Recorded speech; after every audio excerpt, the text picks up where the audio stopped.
চঞ্চলের মনে হয় কেউ যেন তার পিছু পিছু আসছে। কারোর চলা শব্দ যেন সে অনুভূতি করতে পারছে, কিন্তু পিছনে তাকালে সে কাউকে দেখতে পায় না। আবার শব্দটাও মিলিয়ে যাচ্ছে। কিছুক্ষণ ধরেই সে এক পচা মাংসর গন্ধ নাকে পাচ্ছে। এই বৃদ্ধা কৃতজ্ঞতা দুই ছদ্মবেশী অভিনয়কারী কোনো ভূত নয় তো, আবার ভালো মানুষের অভিনয় করে পেতনি বা মায়াবী রাক্ষসী নয় তো।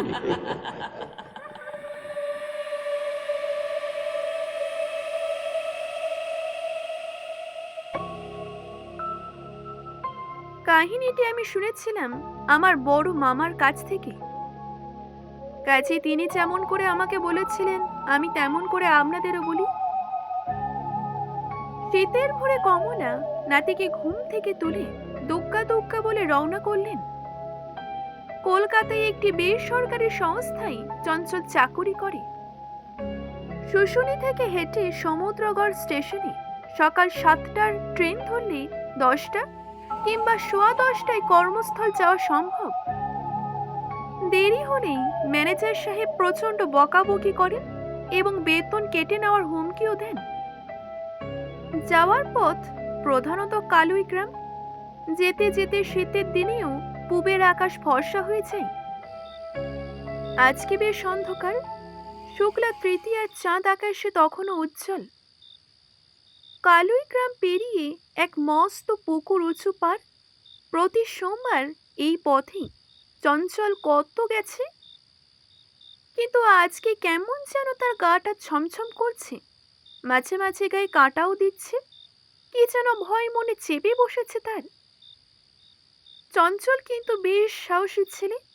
বয়স তার 25-26।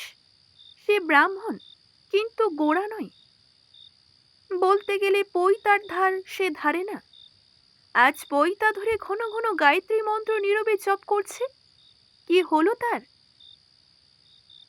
কিছুক্ষণ ধরেই সে এক পচা মাংসর গন্ধ নাকে পাচ্ছে। পুকুরে বড় বড় মাছগুলো হয়তো লাফ ছাপ দিচ্ছে, কিন্তু এতটাই জোরে যে তার মনে হলো কোনো মানুষ নিশিরাতে স্নানের উদ্দেশ্যে পার হতে গিয়ে ঘন ঘন ঝাঁপ দিচ্ছে।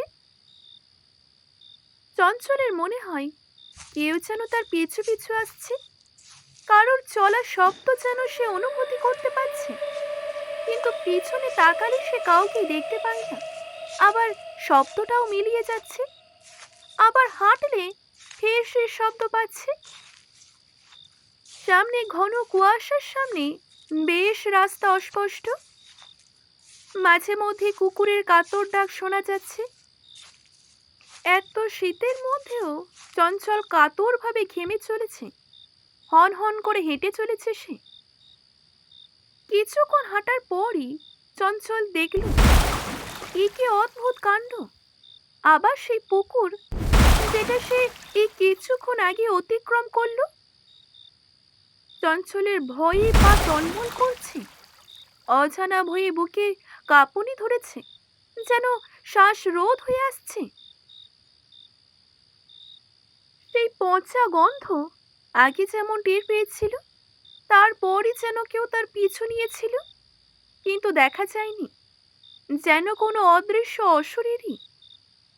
মাঝখানে কিছুক্ষণ সেই পচা গন্ধটা আর ছিল না, কিন্তু যে সে এই পুকুরের কাছে আবার চলে এলো, আবার সেই গন্ধটা তার নাকে এলো। চঞ্চল আর সামনে এগোতে পারল না। পিছিয়ে পিছিয়ে পিছনের দিকে কিছুটা এলো। গ্রামের একদম শেষে বিচ্ছিন্ন একটি ছোট মাটির কুঁড়ে ঘর। চঞ্চলের আর দম নেই। এবার বুঝি ভয়ে মরিয়ে যাবে সে। শেষের চেষ্টা মতো ওই কুঁড়ে ঘরে দরজায় জীবনের অন্তিম শক্তি দিয়ে কড়া নাড়াতে লাগলো। ছোট পাশের ঘরে জানালা দিয়ে যেন কেউ দেখলো। তারপর হঠাৎই দরজা খুলে তাকে হ্যাচটা টেনে কে যেন ঘরে ঢুকিয়ে নিল। দরজা তখনই মুহূর্তের মধ্যে বন্ধ হয়ে গেল। এক অজানা আতঙ্কে চঞ্চল দারুণ হাঁপাচ্ছে, কলকল করে ঘামছে। এ যেন স্বপ্ন, সত্য নয়। ছোট্ট ঘরে কুলুঙ্গিতে একটি লণ্ঠনের আলো মিটমিট করে জ্বলছে। এক আলো আঁধার নির্জন ঘরে রহস্যময়ী বৃদ্ধা চঞ্চলকে একটি ছোট্ট টুলে বসালো। নিস্তব্ধতা ভেঙে কেমন যেন টিক টিক করে শব্দ হচ্ছিল, যেন কোনো টেবিল ঘড়ি বা টাইম ক্লকের শব্দ, নাকি অন্য কিছু।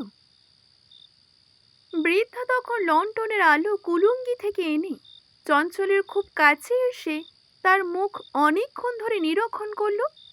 তারপর উৎকণ্ঠায় বৃদ্ধা প্রশ্ন করল, তুমি কে? এত রাতে এই দিকে কেন এসেছিলে? চঞ্চল তখন ভয়ার্ত স্বরে বলল, আগে আমি চঞ্চল চ্যাটার্জি, শোষণী বাড়ি এই পথে। আমি সমুদ্র ঘরে হেঁটে প্রতি সোমবার ট্রেন ধরতে চাই। বৃদ্ধা তখন বললেন, তাই বলে এত রাতে? চঞ্চল তখন বলে, না না, আমি আমি ভোরে বের হই, এখানে আসতে আসতে তো প্রায় সকাল হয়ে যায়। বৃদ্ধা তখন বললেন, ঘড়িটা একবার দেখো দেখি। চঞ্চলের কপালে তো চোখ উঠে গেছে। রাত তখন 3:30। চঞ্চল তখন বলল, মনে হয় আমার ঠাকুমা সময়টা ঠিক করতে পারেনি আজকে।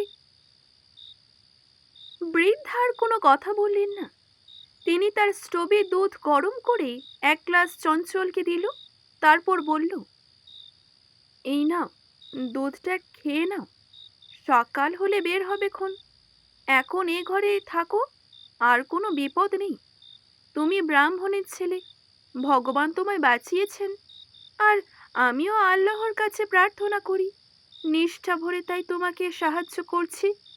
উপরওয়ালার ইচ্ছা ছাড়া কিছুই হয় না। চঞ্চল দুধ পান করে কিছুটা সুস্থ বোধ করছিল। শরীরের ভয় দুর্বলতা কেটেছে, তাই কাঁপুনিও কাটল। কিন্তু একটা রহস্যময় ভয় তার মনের মধ্যে রয়েই গেল। বৃদ্ধার ওপর কৃতজ্ঞতাও বোধ হচ্ছিল, আবার কেমন যেন একটা রহস্যময় ভাবও হচ্ছিল। তাই চঞ্চল আর থাকতে না পেরে বলেই দিল, আপনি আমার ঠাকুমার মতো। আপনি মুসলিম কি হিন্দু আমার তাতে কিছু যায় আসে না। আপনি আমার প্রাণ বাঁচিয়েছেন, আমাকে আশ্রয় দিয়েছেন, আমি আপনাকে একটা প্রণাম করি। বৃদ্ধা তখন বললেন, না না, তার কোনো দরকার নেই। তুমি আমাকে ঠাকুমা ডেকেছ, এতেই অনেক। কিন্তু চঞ্চল প্রণাম করেই ছাড়ল, কেননা চঞ্চলের মধ্যে অনেক রহস্যময় প্রশ্ন জাগ্রত হয়েছিল। এই বৃদ্ধা কৃতজ্ঞতা দুই ছদ্মবেশী অভিনয়কারী কোনো ভূত নয় তো?